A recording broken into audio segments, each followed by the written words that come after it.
Whew. Brother, we are doing this straight off the dome, man. Sorry for the lack of a proper setting. This just came out of notice. But man, we just got huge news out of WNBA. If you already haven't heard, Shams just announced a big move. The Knicks have acquired Carl Anthony Towns from Minnesota in exchange for Julius Randle, Dante DiVincenzo, and a first round pick from the Detroit Pistons. Not exactly what year it is, that first round pick, but that's the news. That's what we know right now. And oh, yeah, man, let's talk about it. Excuse me if I do a lot more rambling just to collect my thoughts because obviously this is short notice, live reaction. But damn, man, after an off season where, let's not lie, when it comes to big moves, it's been very boring. This just came out of the blue. Crazy. Man, which team should I start? I think obviously we should start with New York, man. They've been one of the biggest headliners this entire offseason. Trading for Mikal Bridges. Uh, Brunson took the pay cut. I know this was in the season, but the OG Anunoby trade near trade deadline. The Knicks, man, they are going all in.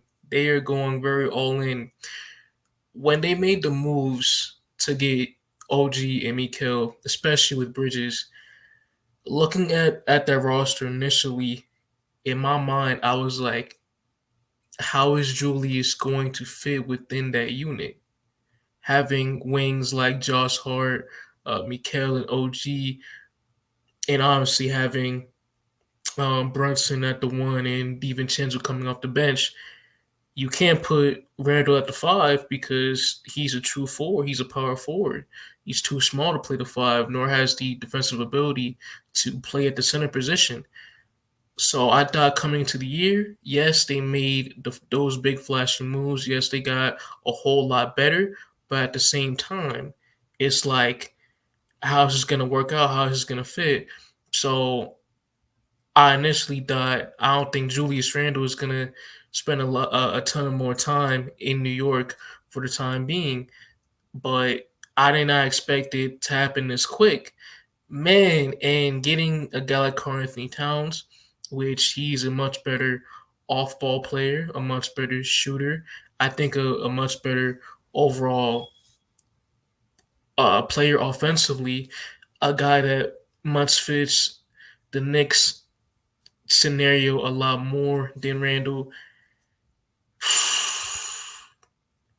Man, and defensively, I know he played alongside Gobert last year when they were the best defensive team in the entire league. But Cat was a very good defender on his own. He held it down, especially in the uh, near the paint, going up against much more skilled offensive bigs. I mean, in the Nuggets series, he really anchored that team defensively when by guarding Jokic when it mattered the most. And I understand it's Jokic, and Cat got cooked a few times, but hey, he was playing very good defense on Nikola Jokic, and that was one of the biggest reasons why the Wolves pulled it out in those 7 games.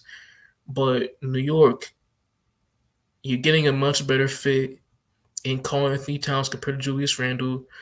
As I said before, much better offensive player, way better defensive player for sure. Off ball, he works very well with this Knicks team as it currently is. And with the Knicks, man, I still have a ton of question marks, especially when it comes down to their wing scoring.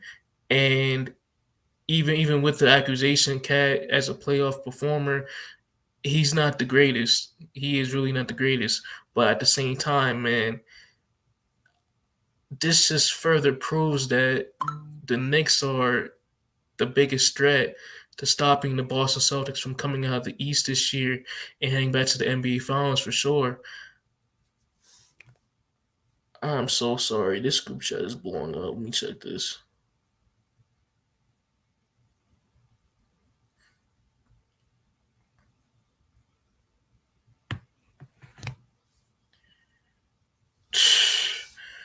Yeah, I mean, let's talk about projected starting lineup. So what are we gonna do? First of all, I need a refresher on the roster. I need to look at this depth chart. Excuse me for 1 second. What we got here?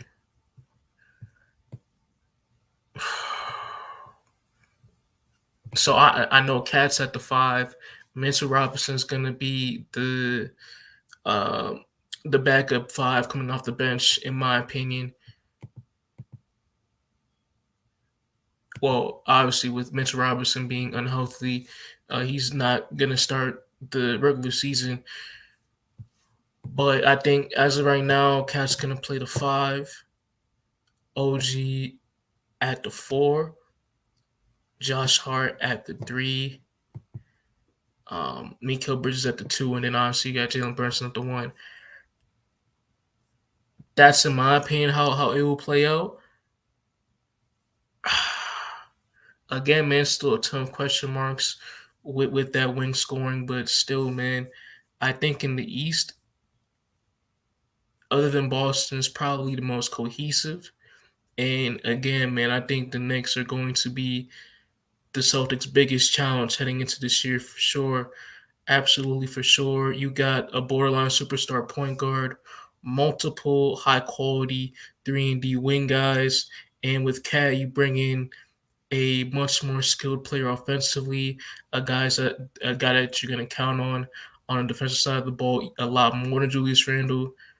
This is a better all around player, man. So I think the Knicks improved from this deal for sure. Okay, enough rambling for about the Knicks. Let's talk about the Wolves.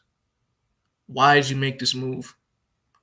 There was no reason to. I understand Cat he underperformed versus the Mavs, but you bring in a guy who's more ball dominant, less efficient than Karl Anthony Towns, a much worse defender than Cat, a much smaller big, which that was the philosophy of this team. That was why this team is so great defensively last season was the two tall bigs, both Cat and Gobert, them being able to play off together so well on the defensive side of the ball. And now you take that whole element away, bringing in Julius Randle, which again it's he's a much smaller big, and we already know Julius Randle doesn't put as much effort defensively, right? So I just don't get it. I really don't get it. I mean, if you're Minnesota, man, why wouldn't you run it back? It was a perfectly fine team, and I understand the offensive deficiencies, but at the same time, you were projected to be a top three team in the West coming into the season. Let Ant take another leap. Let the overall team grow more and more as the season goes on. Another season under their belt. Let Rob Dillingham improve and develop. With Mike Conley being the starting point guard still, it was right there, man. And with Minnesota, I think they've taken a clear step back with this move. I just don't get it, man. And as of right now, I think they're not amongst those elite teams in the West anymore. With an OKC, they're a clear tier below. With teams like what the I think the Mavs are. Well, they're closer to tier one, but they're still tier two. The Nuggets, I think, have dropped to that tier two spot, and the Timberwolves now with this move, they've dropped to that tier as well. I just don't get it. I really, really don't get it, man. Now you're gonna have to put a lot more pressure on Gobert and even guys like Nikhil Alexander Walker and Jaden McDaniels defensively, man, and you're missing that huge element, bringing in more size in a conference where you're gonna go up against bigs like Anthony Davis and Nikola Jokic, those elite, highly skilled bigs, man. Just don't get it. I I just don't get it for sure. Let's see, we're around 10 minutes of this.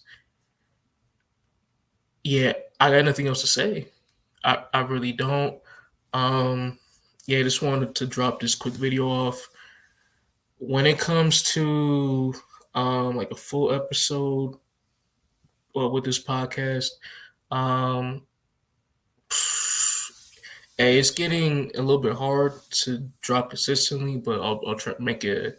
I'll do the best I can for you guys as well. Recently got a new job working as a social media manager, so that's cool. But just trying to balance all the elements of my life, still figuring it out. But I'll find a way for sure. Enough rambling about, again, my life. If you guys have made it this far, thank you guys so much. Please drop a like, comment down below in the comment section your thoughts on this whole move, and subscribe to the YouTube channel. And also follow our Instagram and TikTok platforms, both with the handle at Looms from Debates. And yeah, just simply, you won't be disappointed, man. We post daily there, or almost daily as of right now, but we post high quality content throughout social media, man. So I hope y'all enjoy the ride. Again, this is the end, and peace, man. Wow.